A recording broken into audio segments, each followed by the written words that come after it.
히브리서 12장 15절로 17절을 한 목소리로 합독하겠습니다. 시작. 너희는 하나님의 은혜에 이르지 못하는 자가 없도록 하고 또 쓴 뿌리가 나서 괴롭게 하여 많은 사람이 이로 말미암아 더럽게 되지 않게 하며 음행하는 자와 혹 한 그릇 음식을 위하여 장자의 명분을 판 에서와 같이 망령된 자가 없도록 살피라. 너희가 아는 바와 같이 그가 그 후에 축복을 이어받으려고 눈물을 흘리며 구하되 버린 바가 되어 회개할 기회를 얻지 못하였느니라. 아멘. 오늘 말씀의 제목은 배도자에 대한 경고. 말씀이 좀 무겁고 좀 심각한 그런 의미를 가지고 있습니다. 말씀에 들어가기 전에 교회 본질에 대한 얘기를 좀 하고 넘어가야 될 것 같습니다. 교회가 어떤 것인지. 교회는 건물을 지칭하는 거 아닌 거 여러분 다 아시죠? 그리고 교회는 여러분 각자가 교회인 것입니다. 그래서 교회가 본질이 뭔지 오늘 설명을 좀 말씀을 통하여 좀 하고, 우리는 세워가는 교회라고 하는 이름으로 이렇게 모여 있고 전부 다 연결되어 있는 상태라고 저는 생각을 합니다. 그래서 제가 이렇게 땡겨 보거든요. 이렇게 한 사람 한 사람 땡겨 보는데 이게 팽팽하게 당겨지는 사람이 있는가 하면은 이게 연결되어 있나 안 되었나 이런 생각을 갖고 있을 수도 있고요. 제가 이제 영적으로 그 부분을 이제 지켜보는 거잖아요. 그러면서 축 늘어져 가지고 이게 반응이 없을 때 이게 끊어지지 않는가 이런 안타까움이 저한테 있어요. 그런 생각이 들어오게 되면은 제가 많이 괴롭습니다. 이 끊어진 것에 대한 괴로움이 저한테 이제 있거든요. 이 마음은 여러분은 몰라요. 부모가 자녀를 생각할 때만 느껴지는 마음이에요. 목사는 영적인 리더로 세워져 있어서 어떤 부모의 역할을 사실 하는 거잖아요. 선생이라고 하는 것은. 그러니까 우리가 다 이렇게 연결되어 있어야지만이 되죠. 어떤 사람은 팽팽하게 연결되어 있기도 하고 그 줄마다 다 다른 것은 이제 있을 수 있지만은 이게 끊어진 것 같은 느낌이 들 때 제가 몹시 괴로워요. 몹시 괴롭고 내가 뭔가 사명을 잘 감당하지 못하고 있는가 이런 생각도 들고, 그리고 목사라고 하는 그 측면은 이렇게 저는 생각을 해봐요. 이제 우리가 시소 이러면 아시죠? 시소는 어느 한쪽이 무거우면 어느 한쪽은 이제 올라가고 내려가고 이런 거잖아요. 처음에 우리가 예수를 믿기 전에 우리의 삶이라고 하는 것은 대부분 육체적인 육신적인, 육체와 육신은 달라요. 우리 몸뚱아리와 성경에서 말하는 육체 육신은 다른 거예요. 그러니까 몸뚱아리로만 보지 마세요. 우리는 대부분 육신의 삶을 살거든요. 그러다가 이제 하나님을 알고 그분의 아들 예수 그리스도가 어떤 분인지를 알면서 점점 이렇게 육신의 삶에서 시소가 이렇게 기울어졌다가 이게 하나님을 알고 그러면서 이쪽 영적인 부분의 삶이 채워지잖아요. 그러면서 이제 이게 방방하게 이렇게 균형을 이룹니다.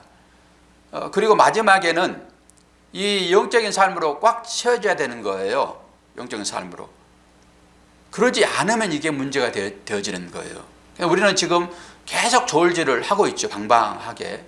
결국은 이 육적인 삶에서 영적인 삶으로 나오셔야 돼요.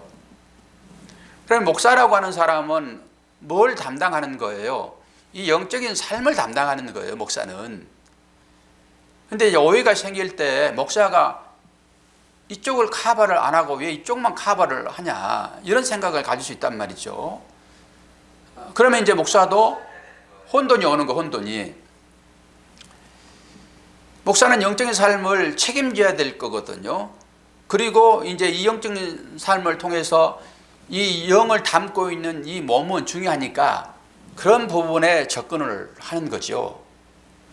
그런데 이 몸적인 육신적인 삶에 목사가 목회에 초점을 맞춰버리게 되면은 여러분은 마음 가운데 평안은 있을 것입니다. 평안은. 그러나 이 영적인 빈곤함은 어찌할 수 없어요. 이걸 채워질 방법이 없단 말이죠. 저는 이 영적인 부분에 아주 올인을 하는 사역자로 부른 거죠. 그래서 이쪽으로는 제가 강하게 할 수 있는데 이 육신적인 이런 부분에서는 제가 참 미숙함을 느껴요. 그러면서 사역의 한계를 느끼고 뭐 이런 말을 꼭 드려야 되냐라는 생각도 들지만은 우리가 이제 하나님 나라의 관점에서 저는 이것도 얘기할 수 있다고 보는데요. 저희 아내는 어떻게 하면은 여러분들의 마음을 좀 잘 만져주는 그런 목회자의 사역을 요구하잖아요. 여러분이 마음이 다치고 그러면 안 되는 것이니까. 그런데 저는 여러분의 요 마음은 육신에 속한 것입니다, 여러분. 이건 신령 상관없어요. 육신, 감정적인 것. 그런 것에 목회자가 초점이 맞춰지고 복음이 선포되어지게 되면은 이건 하나님의 뜻과는 반대로 가게 될 수밖에 없어요. 그리고 이제 사모는 또 그쪽에 초점을 맞춰서 일을 하다 보면은 목사가 거기에 좀 맞춰서 이렇게 협력을 하고 성도들의 마음을 좀 편케해주고 이래야 되는데 저는 이제 특성상 그건 잘 안 되는 것 같아요. 이렇게 보니까 저는 선제적인 어떤 성경에 남아있는 그 선자들의 그 성품 그거 같아요. 저한테는 이제 그러면서 여러분들의 마음을 좀 잘 살피지 못하는 노력을 한다고 하지만은 잘 살피지 못하는 그거에 이제 있어서 상당히 조금 부담이 스럽더라고요. 그리고 그것 때문에 제 아내 가슴에 심장병이 생기지 않겠는가. 어제는 그런 생각을 하면서 야 이거 목회 계속했다가는 제 아내가 심장병 걸려 죽겠다는 생각이 확 들었더라고요. 그러면서 제가 기도를 조금 하려고 합니다. 여러분들에게 영적인 삶으로 이끄는 그 방향은 목회자의 저한테 맡겨진 사명이에요. 이 사명을 제가 감당하지 않고 이쪽에 육신적인 이 시소를 했을 때 육신적인 것에 감당하는 사명이라고 그러면은 저는 하루속히 이걸 내려놨다고 보거든요. 그래서 말씀은 선제를 통해서 찾아오잖아요. 찾아오셔서 뭘 얘기할까요? 잘못된 것을 바로 세워서 하나님 나라의 백성으로 이렇게 세우게 한 것을 말씀을 찾아오거든요. 말씀이 찾아올 때 여러분들에게 내가 누차 강조하지만은 말씀이 찾아오게 되면은 여러분 회개가 먼저 일어나는 거예요. 회개가. 그리고 그것을 우리는 찔림이라고 보거든요. 말씀이 선포되어졌을 때 그 당시에나 지금이나 저는 똑같다고 봅니다. 뭐 그 당시에 사람들은 악하고 지금 사람은 좋고 지금 사람이 악하고 그 당시 사람 선하고 이런 거라 보지 않거든요. 성경 시대나 지금 시대나 똑같아요. 사도 바울의 고백을 봐도 그러고. 그 말씀이 증거되어질 때, 즉 유대교에 잡혀있던 사람들, 이게 바리새인과 서기관들이잖아요. 그들에게 주님이 말씀하실 때 제일 첫 번째 말씀이 회개하라, 하나님 나라가 가까이 왔다예요. 주님이 말씀하시기 전에 세례 요한도 똑같은 얘기를 했고요. 저는 이것을 말씀의 근간으로 삼아서 복음을 전하는 것입니다. 그렇기 때문에 그 말씀이 중심이 되는 거죠. 그러면 그 말씀을 들을 때 두 가지의 반응이 그때도 나타나고 지금도 그대로 나타나요. 한 사람은 어찌할꼬 라고 찔림으로 회개로 들어가는 사람이 있고 한 사람은 돌을 들어서 이걸 죽여버려야지 라고 두 반응이 나타났다고요. 그래서 회개로 들어와서 찔림을 받고 회개로 들어와서 나온 자는 제자들이 됐고요. 그리고 이것 봐라. 그리고 분을 내고 이를 가는 사람은 돌을 들어가지고 예수 그리스도를 십자가에 죽여버립니다. 이거는 지금이나 그때나 똑같다니까요. 그 말씀의 역할은 딱 그렇게 나타나요. 찔림을 받을 것이냐, 그래서 회개로 나오게 할 것이냐, 안 그러면 이를 갈게 할 것이냐. 그래서 말씀을 전해보게 되면은 이게 우리의 마음이 딱 분리되는 것을 설교하는 사람은 알아요. 그러니까 여러분 스스로 이제 판단하겠지만은 설교하는 사람은 그게 좀 보여요. 그러나 그것이 다 옳다라고 말할 수는 없으나 이제 그것 때문에 목사가 이게 끈으로 연결되어 있는가, 팽팽하게 담겨져 있는가, 안 그러면 느슨해 가지고 거의 끊어질 상황이 있는가를 보는 거예요. 그러면서 나에게 맡겨진 사명은 이제 그런 것인데, 이게 느슨하게 돼 가지고 마지막에 한 가닥 그 올이 딱 끊어져 버리면은 제가 책임을 방기하게 되거든요. 나에게 맡겨준 사역을 제대로 못한 걸로 하나님 앞에서, 주님 앞에서 칭찬받지 못하는 사람이 될 거란 말이에요. 그러니까 저는 그것 때문이라도 사도 바울이 그런 심정으로 복음을 전했습니다.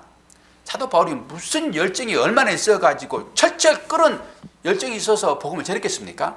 왜 전하지요? 사명이에요, 사명. 그러니까 계속 복음을 전하고 마지막에 내 손에서 너희들의 피를 하나님 찾지 않을 것이다 라고 해요. 결국 목회자는 하나님께서 맡겨준 생명들을 바르게 양육했는가에 따라서 그 피를 찾을 거거든요. 이 손에서. 사도 바울이 그걸 놓는 장면도 있어요. 내 손에서 너희들 피가 없다라고. 근데 그것까지 했으나 안 되는 거 어떻게 해요? 그것까지는 그래도 해야 한다고 보거든요. 그게 목사의 책임이라고 저는 보니까, 여러분 주보를 보셨고 제가 우리 메시지 방에 그림을 올려드렸습니다. 예전 같으면 제가 그걸 여러분 보고 어떤 것을 느끼셨습니까? 이렇게 자꾸 물어보는 것은 여러분의 심령의 상태를 좀 살피려고 하는 건데, 저 오늘은 그거 안 물어볼 거예요. 저도 되게 좀 이렇게 힘이 빠고, 그래서 저는 그냥 말씀 담대히 전하고 여러분 알아서 그냥 잘 믿음의 삶을 사시기를 바랄 뿐이에요. 저한테 열정이 있는 것이 여러분들에게 행복이에요. 열정 없으면요, 목회는 그냥 대충 해버리고 맙니다. 이 목회하다가 시달려가지고 우리 목사들 만나면은 아주 풀이 죽어가지는 사람들이 많아요. 처음에는 열정적으로 하다가 너무 힘드니까 그냥 명맥만 유지하는 분들이 많다고요. 그러나 저는 아직까지도 마음 가운데 열정이 있어요. 이 생명의 복음을 강하게 전하고 여러분들이 그 안에서 하나님 보시기에 바르게 설 만한 그런 믿음으로 좀 세워지기를 바라는 열정이 저한테 있어서 오늘 또 설교단에 서고, 어제 같은 경우에는 야, 이거 설교를 꼭 해야 되나? 이런 생각도 사실 하고, 가급적이면 좀 사역을 좀 빨리 놓아야 되겠다. 왜? 아내를 건강하게 살게 해요. 그 생각까지도 사실 어제는 했거든요. 그런데 올해는 또 새로운 마음을 또 주셔서 이렇게 담대하게 서는데, 거기에 어떤 느낌을 혹시 받으셨어요? 혹시 여러분 그거 보고 생각으로는 하십니까? 목회자는 오직 일념 하나의 마음은 여러분들이 말씀을 어떻게 들을 것인가예요. 그 말씀을 통해서 여러분 뭐 하실 거예요? 여러분 왜 나오십니까, 예배에? 이 교회의 본질에 대한 얘기를 지금 제가 하고 있잖아요. 왜 나오십니까? 그냥 주일이니까 나오는 것입니까? 우리가 처음 연애를 다들 경험하셨겠지만은, 처음 만날 때 여러분 떨림이 다 있습니다. 떨림이 있고, 아주 그 약속을 정말로 받아내기 어려운데 약속을 받아냈어요. 언제 만납시다라고. 그러면은 그 기간 동안 여러분 얼마나 떨림이 있고, 그 아침날은 내가 뭐 입어야지, 여러분 화장도 하고요, 옷 매무새도 닫고 머리도 만지고 이러는 것이 사랑하는 사람을 만나는 처음 마음이라고 저는 봅니다. 우리가 인간을 만날 때도 그런 마음으로 나오는 거예요. 그런데 여러분이 여러분의 생명을, 아들을 주고 바꿔내신 그 하나님 앞에 나오는 여러분의 모습은 어떻습니까? 하나님은 의복을 얘기를 하겠습니까? 여러분의 마음이 어떤 마음인가는 하나님은 다 아시잖아요. 우리는 예배라고 하는 것은 그런 마음이라고 봅니다. 제가 이제 그런 특성인 거예요. 성질로 보게 되면은 저는 참 사물에 대한 관심이 되게 많습니다. 그래서 그 특성 때문에 말씀도 그렇게 자꾸 깊이 들어가 보고 왜 그러지라고 보는 성향이 저한테 있어요. 그리고 성도들 한 분 한 분의 그 마음을 제가 살펴보면서 왜 그러지 그 마음을 제가 살피는 거거든요. 그것 때문에 제가 더 어려울 수 있어요. 그냥 무던히 그냥 놔둬버리면 좋겠는데 그러지 않는 것 때문에 제가 되게 힘들어요. 그런 부분에 있어서. 그건 성격이니까 할 수 없죠. 뭐 이건 바뀌지 않습니다. 제 아내도 저를 못 바꿔요. 그러니까 속으로만 그냥 이게 멍이 드는 거죠. 왜 내 생각과 다를까 이런 거잖아요. 못 바꿉니다. 이건 천성으로 주어진 것이라서. 그럼에도 불구하고 하나님이 이걸 쓰시는 거예요.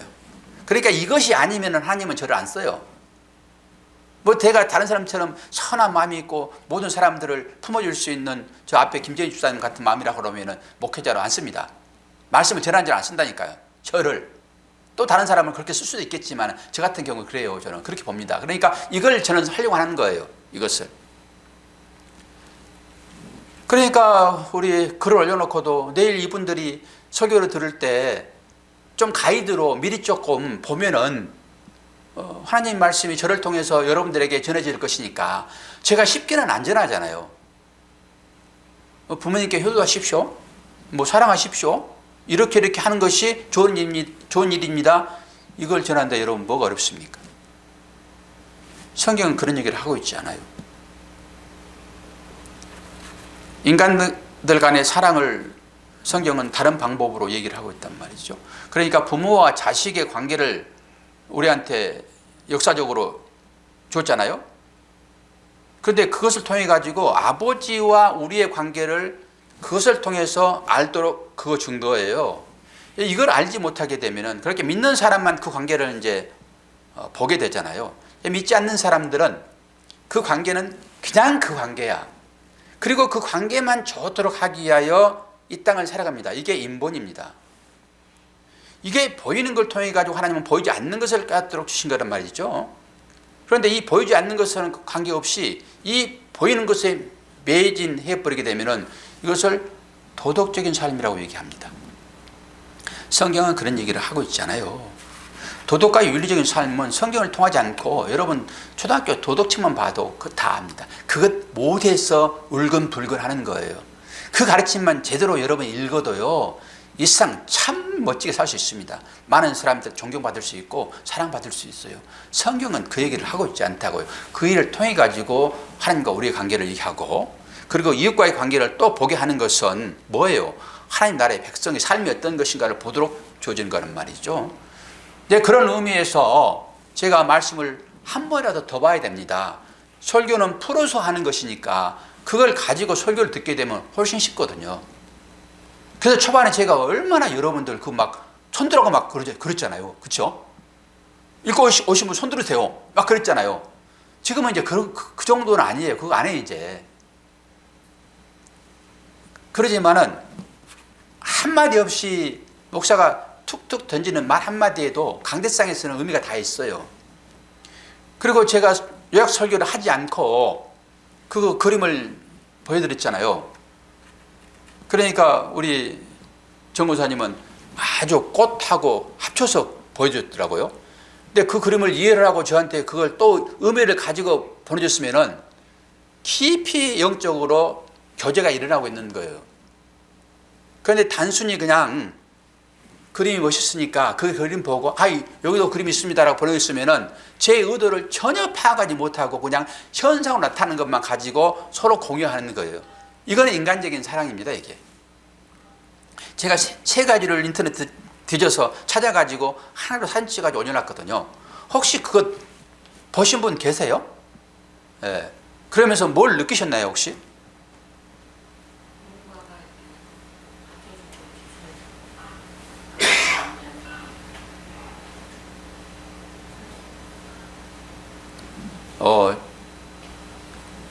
정확하게 보셨습니다.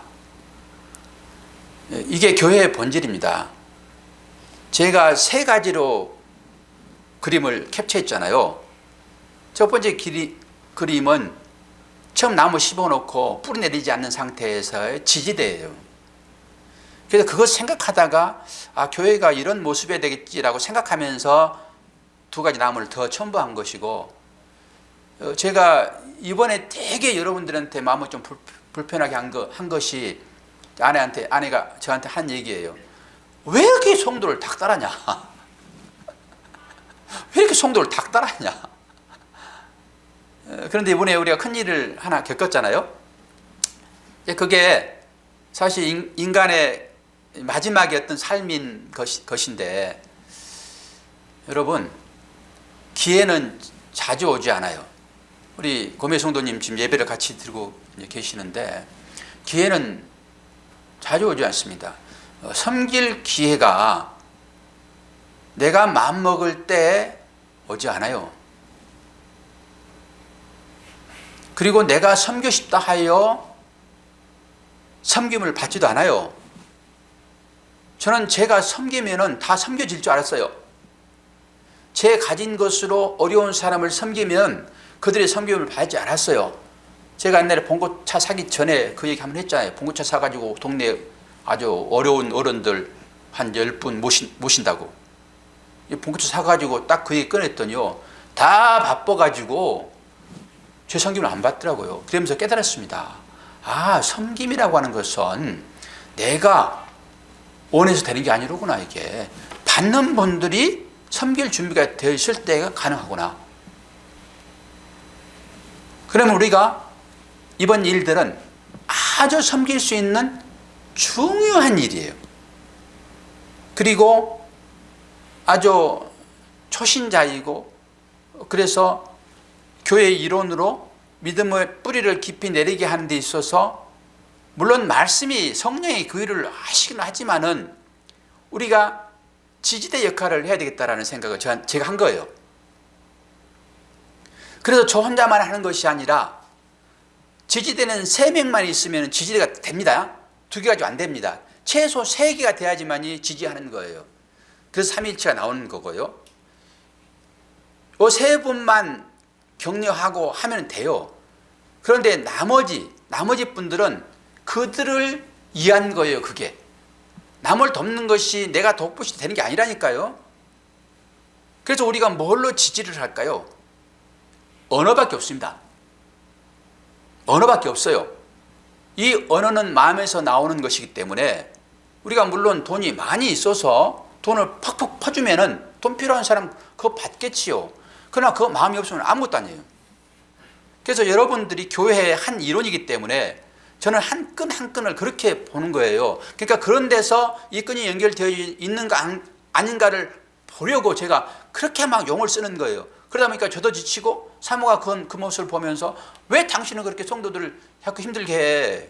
이런 소리가 되는 거죠. 나 죽겠어. 가슴을 치는 거죠. 이번 일이 저는 그렇다고 보거든요. 한 성도를 믿음으로 이렇게 세우려고 그러면은 뭐 하나님이 나타나가지고 나 여호와다 한번 하면 좋겠는데 하나님이 그렇게 안 하신다니까요, 여러분. 하나님이 어떻게 나타나십니까? 먼저 믿는 자들 속에 있는 그 하나님이 우리의 손발 움직임, 말, 이걸 통해서 당신을 드러내는 방법으로 안 해요. 그렇게만 해요, 그렇게만.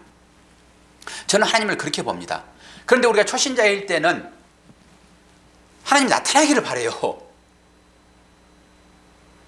그래가지고 우리 주위의 이웃과 다른 사람 상관없이 초자연적인 뭘로 하나님이 드러나게 되면은 아, 하나님 나타나셨구나, 이렇게 생각한단 말이에요. 그러니까 여러분이 지금도 그런 생각을 갖고 있으면은 여러분 아직도 어린 묘목에 불과해요. 그러면 그런 분들은 옆에서 또 지지를 해줘야 돼요. 지지를 안 해주면 그 넘어져 버립니다. 그러니까 우리 모두가 다 지지대 역할을 하자라는 생각을 가지고 그걸 찾은 거예요. 그 그림을. 그러면서 아, 교회라고 하는 것은 이렇게만 있는 것이 아니라 그렇게 지지를 해주게 되면은 이제 풍랑에 견디면서 뿌리를 내리잖아요. 뿌리를 내리게 되면 지지대가 필요 없습니다. 그때 우리가 이제 쉬는 거예요. 그때 목사도 쉬고, 그 목사가 교육을 잘 시켜놓게 되면은 성도들은 모든 문제들을 스스로 해결합니다. 저는 이렇게 된다고 봐요. 그런 교회는 아주 건강하여 목사가 퇴임하더라도 성도들끼리 다 유기적으로 연합하여 교회가 문제가 없습니다. 그런데 이 목사가 이상한 카리스마를 가지고 성도들을 말씀을 휘어잡지 않고 스스로 뿌리내리지 않고 맨날 그냥 좋은 말만 해가지고 뿌리를 내리지 않고 입만 무성한 나무로 키워내게 되면은 바로 흔들려 버립니다. 그런 교회들이 갈라지는 거예요. 그건 영향력 없는 교회입니다. 목사가 떠나더라도 교회가 든든하게 세워지게 되면은 이 목사는 교육 잘한 거예요. 그리고 성도들 개인 간에 어떤 환란이나 문제가 있더라도 이렇게 훈련된 분들은 스스로 해결하고 스스로 다 치유합니다. 연약하니까 목사가 옆에 붙고 또 다른 분들이 붙고 하여 그들을 세워내는 거예요. 지지대가 필요 없을 때는 중간에 그림입니다. 사진입니다. 그게. 중간에 사진이 스스로 서 있잖아요. 저는 이걸 소망하는 거예요. 교인들이. 우리 모두가 다 그렇게 지지대 역할을 합시다. 서로 간에. 어려울 때는. 그래서 이번에 이제 그걸 생각하고 그 일을 막 했던 거고요. 그리고 우리가 이제 마지막 때는 이제 자기 일을 다 하고 전부 힘이 풀리는 경우가 있어요. 그때는 우리 10년 가운데 열정이 다 사라지는 상태. 우리 김사님 얼마나 주일학교를 위하여 우리 헌신 봉사했습니까? 교사로서.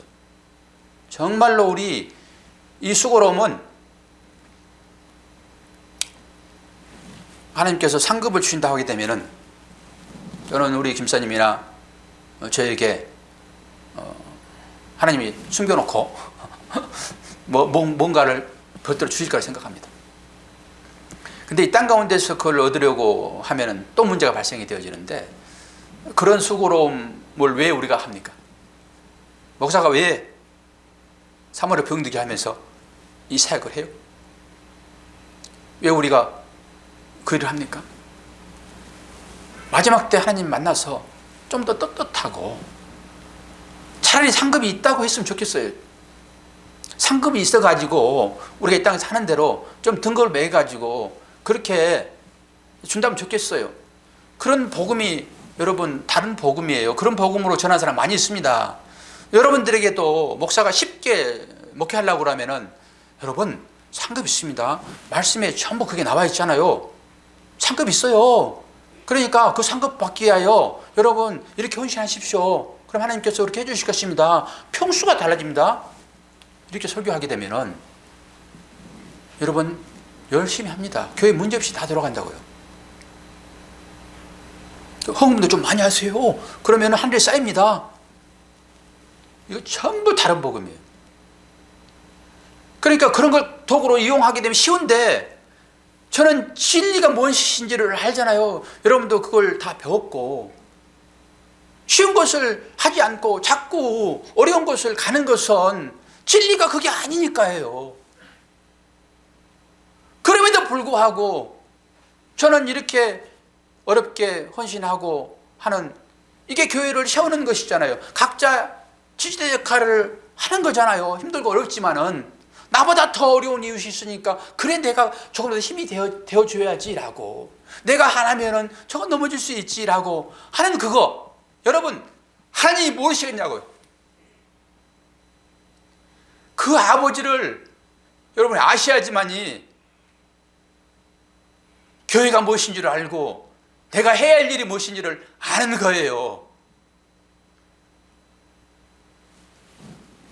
내가 김선생님 참 미안하기도 하고 그런데 하나님이 뭐 다 알아서 해주셔야 되고 저는 분명하게 또 다른 상급이 있을 거라고 저는 봅니다. 그러지 않으면은 억울해서 못해요. 저도 빨리 이 사역 떼쳐버려야 돼요. 그리고 돈 벌러 가야 되고요. 그리고 남한테 욕먹지 않고 그렇게 떳떳이 돈 벌어서 그거 살아내야 되거든요. 좋은 소리 들으면서. 사모한테 인정받지 못하는 목사는 저는 바른 목사라고 아니라고 보니까 오늘 말씀의 의미는 배도자에 대한 경고예요. 근데 그거 다음 주에 다시 할 거예요. 오늘은 교회가 뭔지 우리가 이런 밑그림을 그리지 않고 여러분이 하나님께 나와서 예배하면 뭐냐고요? 뭐 하냐고요? 뭐하러 예배 나오는지 이거 알아셔야 되잖아요. 우리가 왜 예배가 이렇게 중요한지. 우리는 교회로 지어져 가는 거거든요. 교회로 지어져 가는데 제가 이제 말씀을 찾아서 한번 설명을 좀 해드릴게요. 세 가지 말씀, 한 5가지 말씀 되는데 다 띄워놨어요. 집에서 예배 들으시는 분은 어쩔지 모르겠네. 그런데 다 나가버리셨나요? 다 나가버리셨나요? 여기 계신 분들은 표시 좀 해주세요. 그러면은 여러분들 안 계시면은 제가 여기 말씀을 일일이 다 해서 찾을 필요 없으니까 계신 분들은 제가 말씀 읽는 동안에 표시해 주세요. 사실 이것도 하기 싫어요. 이것도 하기 싫어. 자, 개역 성경 에베소서 2장 22절. 이거 말씀 띄워졌으니까 여러분 이거 보시면 됩니다. 에베소서 2장 22절. 너희도 성령 안에서 하나님의 거하실 초소가 되기 위하여 예수 안에서 함께 지어져 간다. 이게 교회입니다. 이게 교회의 본질입니다. 예수 안에서 함께 지어져 가는 거예요. 왜 건물이 지어져야 되지요? 하나님이 거하셔야 되니까. 물론 여러분이 각자가 하나님의 거하실 초소이기는 하지만은 그리스도 안에서 우리는 한 건물로 지어진 결론은 하나하나가 개체이긴 하지만은 이 하나로 우리 천국의 건물로 안 지어지는 거예요.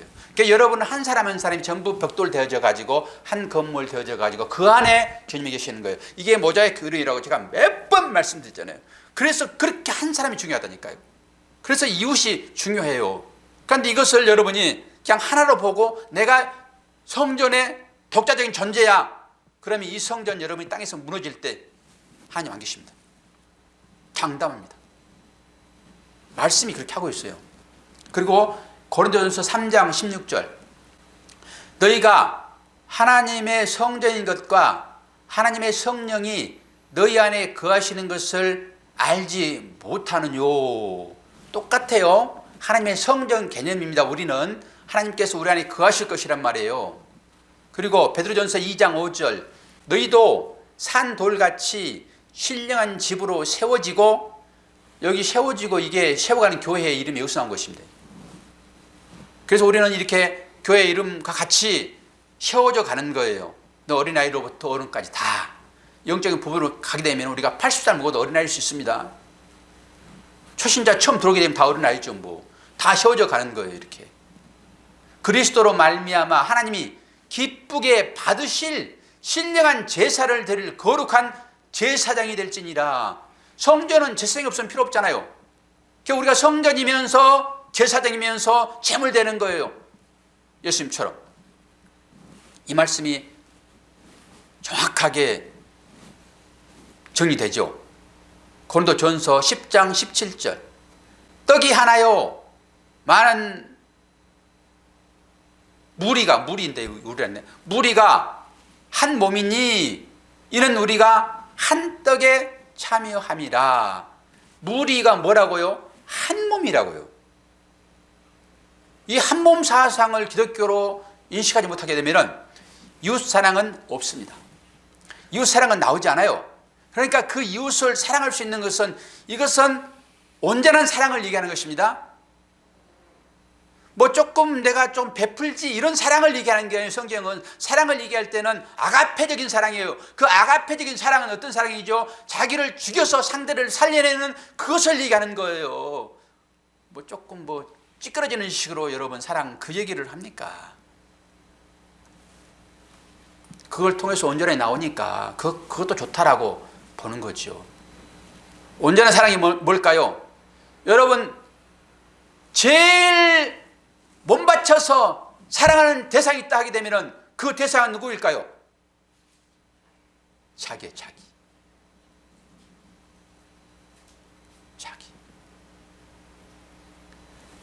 자기는 자기 몸처럼 사랑합니다, 여러분.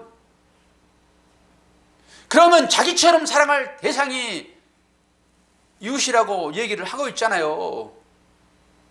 하나님 사랑, 이웃 사랑 마지막에 계명으로 준 거 이거 없어요. 이거 이상은 없습니다. 이걸 성경 전체 확 짰더니 사랑 하나 나왔는데 그 사랑의 하나는 하나님 사랑이고 하나님 이웃 사랑인데, 우리가 하나님을 뭘로 사랑해요, 여러분? 하나님 사랑하러 나오셨잖아요, 지금. 그런데 그 사랑은 하나님께서 뭐라고 말씀하세요? 이웃을 사랑하는 것을 나가 사랑한 거다 얘기하는 거예요. 그러면 이 이웃을 사랑하려고 그러면은 본질적으로 이웃이 누구로 느껴져야 그 사랑이 나오는, 아가페 사랑이 나오는 거예요. 나로 느껴져야 한다니까요. 그러니까 그걸 얘기하는 것인데, 그러면 이웃이 뭐예요? 뭐 이웃이 이웃인데 하나님이 그 사랑 베풀라 할 거예요? 안 되는 건데. 그러면 그 온전한 사랑을 네가 해야 된다라고 계명으로 주셨으니까, 그러면 이웃이 무엇이겠냐고요? 이웃이 곧 너다라고 하는 거예요. 왜요? 지어져야 되거든요, 하나로.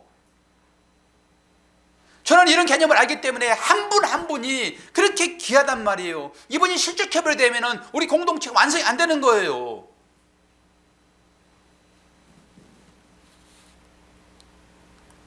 왔다가 뭐 갈 수도 있겠죠. 그거는 원래부터 한 공동체로 안 되는 거예요. 알곡과 가라지가 섞여 있는 것처럼. 그런데 목사는 그거 잘 알 수 없으니까 그렇게를 사는 거예요. 어떻게든 세워야지. 지지대가 돼가지고 나는 부족하니 힘드니까, 나 혼자 힘들어요. 여러분 좀 세워주세요 라고 하는 게 제 애타는 마음이에요. 그것이 여러분들한테는 잔소리로 들리고 상처로 들리고 그러겠지만은, 그런 안타까운 마음 때문에 그러는 거예요. 봐요. 에베소서 2장 15절.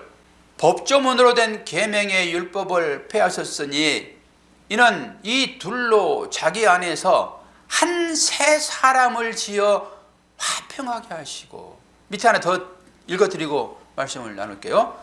고린도전서 10장 17절. 떡이 하나요 많은 무리가 한 몸. 이건 아까 했던 거네. 위에 봐요.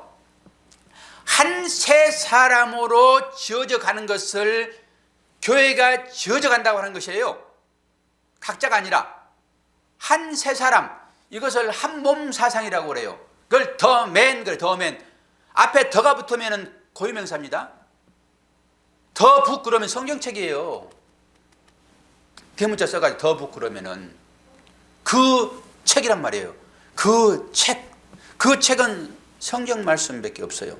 모든 책이 많이 있지만 그것을 그 책이라 하잖아요. 그러니까 여기 새 한 사람, 이것은 그 사람이에요. 더맨. 그 사람이 누구였습니까? 예수 그리스도시죠. 우리가 그 한 몸으로 지어져 가는 게 완성이에요. 그것을 하나님의 나라라고 한다니까요. 이런 개념은 좀 어렵기는 한 개념이에요. 교회의 본질이 이것입니다. 그러니까 이 본질된 교회들아, 너희들이 잘못하게 되면은 배도할 수 있어. 그럼 배도의 단계는 다음 주간에 이제 전해드리겠지만은 망령의 상태에서 배도가 나옵니다. 하나님의 이름을 망령되이 일컫지 말라고 그러잖아요. 우리는 정말로 하나님의 이름을 쉽게 불러버리고 하나님의 자녀이 된 우리들이 쉽게 살아버립니다. 부모의 면류관은 누구죠? 자녀인 거예요. 자녀에 따라서 그 부모가 다른 사람으로부터 칭송을 받기도 하고, 다른 사람으로부터 아이고 자식을 저렇게 키웠어, 그리고 똑같이 취급되기도 합니다. 우리가 어떤 삶을 사느냐에 따라서 하나님이 영광에 드러나고 안 드러나고 그래요. 하나님은 사람을 통해 영광 받지 않겠다고 성경에 기록하고 있어요. 그러니까 우리가 뭘 잘해놓고 영광 받으세요 이런 것은 말이 안 되지만은, 우리의 삶의 형태가 어떻게 나오냐에 따라서 하나님의 이름이 영광되게 되기도 하고 하나님의 이름이 실추되기도 해요. 이게 교회입니다. 이 일을 제대로 자녀가 하지 않으면은 하나님이 망령되는 거예요. 이게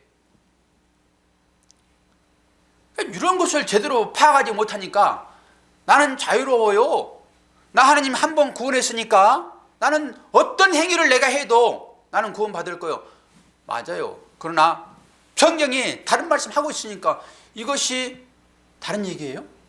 성경은 여러분 충돌 생기면 안 되는 거예요. 말씀이. 그럼 이것이 뭘 말하고 있는지를 분명히 알아야 돼요. 나 구원받았으니까 함부로 행동해도 나 상관없이 구원받을 거야. 그러면 왜 오늘 이런 말씀 우리에게 줘주냐고요. 이 말씀이. 그래서 배도할 수 있다니까요. 배도는 끝입니다. 끝. 회개하고 돌아올 수 있는 길이 없다라고 우리가 히브리서를 통해서 다 배웠잖아요. 성령이 참여한 바 되고 신령한 은혜를 맛보고 하여 하나님을 망령되이 일컫게 되면은 배달할 것이라고 얘기했잖아요.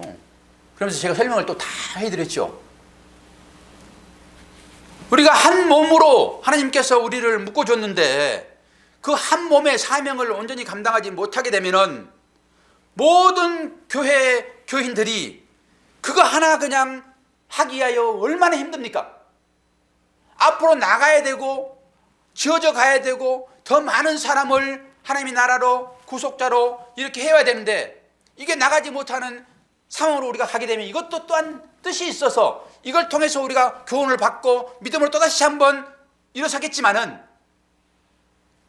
개인적으로 보게 되면은 그러면서 얼마나 많은 사람들이 힘을 소진하냐고요. 식구들 중에서 가족끼리 잘 살다가 한 사람이 되게 불행한 지경에 처하게 되면은 온 가족의 기쁨은 없습니다. 그리고 거기에 올인하게 됩니다.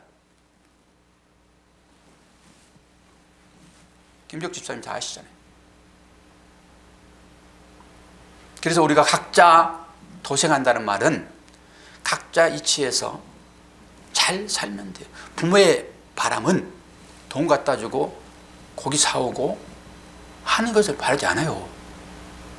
각자 큰 문제 없이 자녀들이 거기에서 잘 살아주면 돼요. 그러면 그것이 부모에게 행복이에요. 근데 자녀가 그 삶을 살지 못하게 되면은 온 가족이 거기에 신경을 쓸 수밖에 없고 특히 부모는 힘들어요. 자녀가 해야 할 일은 뭐죠? 교회를 바라보는 하나님의 시각입니다. 그게. 그러니까 내가 어떤 역할을 하고 있는지는 중요해요. 나 하나 그냥 뭐 대충 그냥 하면은 목사는 편안할까요? 여러분 그런 관계를 모르니까 교회의 관계를 모르니까 나 하나까지 뭐 좀 삐진다고 뭐 목사는 아주 노심초사한다니까요. 정말로 힘듭니다. 말만 조금 농담식으로 조금 어떻게 좀 해도 혹시 또 설교하는데 뭐가 또 상처가 돼가지고 또 저런가. 또 이쪽이 좀 약하고 좀 세워야 되니까 여기 좀 관심을 더 많이 갖게 되잖아요. 이런 얘기가 있습니다. 이것만 하고 끝낼게요. 오늘 목사들 세계에서도 얼마나 이런 거 스트레스 받는지. 목사 장로가 12분인데 큰 교회예요. 12분인데 저희들 지도에 있던 목사님이신데 여러분 절대 목욕탕 가까운 데 가지 마시오. 이발도 멀리 가서 하시오. 그리고 어느 장로님이 목사님 식사 한번 합시다. 그러면 절대 거절하시오. 아주 사정사정 해가지고 그러면은 딱 한 번만 식사합시다. 그리고 이것은 비밀이에요. 그랬더니 그 장로가 그냥 사람들 앞에 전부 다 그냥 너만 알아? 나 지난번에 목사님하고 식사 한번 했어. 이게 무슨 영광이라고. 그래가지고 다른 사람들 상처받아가지고 목사가 얼마나 어려운지 아십니까? 그러니까 지난번에 그 모세가 이스라엘만 바라보고 가나안 땅 바라보고 못 들어갔잖아요. 그런데 그 사소한 잘못 하나 그냥 아니 명하여 물을 내라 그랬는데 옛날에 한번 했던 방법으로 성질나니까 그냥 쳐가지고 물 냈잖아요. 그게 뭐가 대수예요. 그게 물 놨으면 됐지. 근데 너 내 말 듣지 않았다 하고 그거 못 들어가게 해버려요. 하나님 마음도 진짜 거시기해. 그런데 그 마음을 깊이 들다 보니까요 모세를 지극히 사랑하고 그를 믿는 거예요. 목사 가끔 시적할 만한 그런 시험거리를 주잖아요. 말로 설교할 때 그렇고 딱 그런 마음이에요. 이런 얘기를 해도 너 모세 괜찮지? 너 좀 거기 안 들어보내도 지금 괜찮지? 내가 본을 좀 보여야 돼서, 이스라엘 백성들에게 좀 본을 보여야 돼서, 내가 그거 하나, 너 꼬투리 잡을 게 별로 없잖아. 근데 그거 하나 꼬투리 잡아서 내가 너를 안 들어보낼 거야. 그러면 이 사람들이 그 본이 돼가지고 말씀에 순종할 거야. 그리고 그 본 삼아서 모세를 안 들어보냈다라고 제가 생각을 했어요. 그러니까 얼마나 관계가 깊어요. 여러분, 이 정도가 돼야 돼요, 관계들이. 그래야지 무슨 하나만 좀 하면은 그냥 토라져가지고 그러면은 목사가 빨리 죽어요. 그래서 목사는 오랫동안 목회하려면 안 돼. 그럼 목사가 목회 정년을 연장한다? 그거 온전히 목회하는 거 아니에요. 저 그렇게 봐요. 얼마나 힘든데 그 빨리 은퇴하고 나와야지. 정년 연장을 해가지고 그거 뭐하러 구해? 빨리 끝내야지. 얼마나 이게 힘든 건데. 그런데 이게 보니까요, 제가 위로함 받는 것이 구약시대에 또 똑같더라고요. 그리고 신약에 와서 사도 바울도 똑같은 얘기를 하더라고요. 아이고 이놈들아, 아직도 젖만 먹냐? 똑같아요. 그러니까 제가 위로함이 조금 돼요. 그때나 지금이나 똑같구나. 이 목사들이나 선지자들 다 똑같구나. 그만 믿구나. 그런데 불구하고 이거 해야 되는구나, 이게. 그래서 하나님이 뭐 탁 목을 쳐불지 않는 이상은 제가 할 거니까 사모님 걱정 마시고, 여러분도 교회 본질이 뭔지를 좀 아시고, 옆에 그분이 곧 나인 거예요. 이게 정말로 이게 힘든 것이지만 그걸 알면은 그래도 조금 사랑은 나와요. 교회가 어떤 것이 알게 되면은, 아 그렇지, 목사가 자녀들을 생각하는 마음으로, 야 셋째야, 넷째야, 다섯째야, 내가 좀 힘들다, 네가 좀 도와줄래? 그런 마음으로 여러분 초청할 때, 여러분 알았어요. 그리고 좀 보지 않고라도 이렇게 손 한번 좀 내줘봐요. 이렇게. 알았습니다. 달려오는 사람이 있는가 하면은 내 손을 왜 잡으려고 그래? 목사 안 느껴집니다, 여러분. 이런 말도 못하게 해요.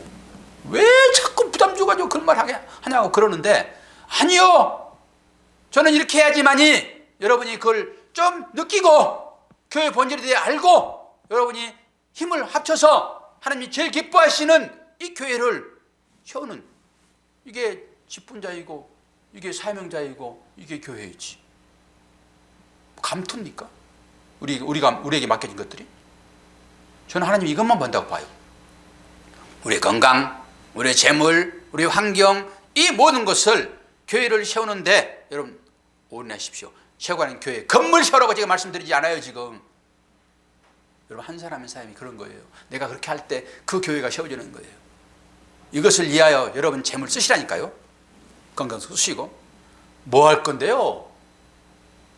공수래 공수거 말만인 거 아니잖아요. 그럴 때 진정으로 우리 마음 가운데 하나님 주시는 평화가 찾아오고요, 기쁨이 주어지고요, 감사가 넘치게 되고 해요. 가진 거 없더라도 어떤 사람 감사하잖아요. 이게 삶이에요. 이거 하다가 갈 거라니까요. 싸놓고 가져간다 하게 되면은, 그건 누가 한 번만 보여줬으면은, 저는 여러분 그렇게 하십시오라고 할 거예요. 관에다가 담아가지고 갈 수 있다 하게 되면은 여러분 그렇게 사십시오 할 거예요. 그건 제가 지금까지 봤는데 한 사람도 없어요, 그런 사람이. 옛날에는 뭐 관에다가 뭘 넣어가지고 묻게 했지만은 지금은 싹 태워버려. 어떤 사람은 디스크 수술을 했는데 뭐 별거 아닌 줄 알았나 봐요. 근데 셀을 12개를 박았대, 12개를. 척추에다가. 그게 타지 않고 나왔더라고, 관에서. 나쁜 의사야죠. 싹 태워집니다. 우리가 갖고 싶은 이 모든 것은 영광도에서 싹 태워집니다. 뭐 하나 남겠습니까? 너의 믿음의 행실 하나 남아요. 너 믿음으로 그거 했니? 그거 하나 보고, 아, 믿음 가지고 가지. 기도하겠습니다. 하나님 아버지, 하나님의 사랑과 은혜를 감사합니다. 사람으로서는 할 수 없으나 하나님은 능히 하실 것이오니 우리 성도님들의 마음 가운데 말씀으로 인한 평안이 있기를 원합니다. 혹여 하나님의 이름을 망령되이 일컫는 삶을 살다가 배도의 길을 걷게 될까 심히 두렵습니다.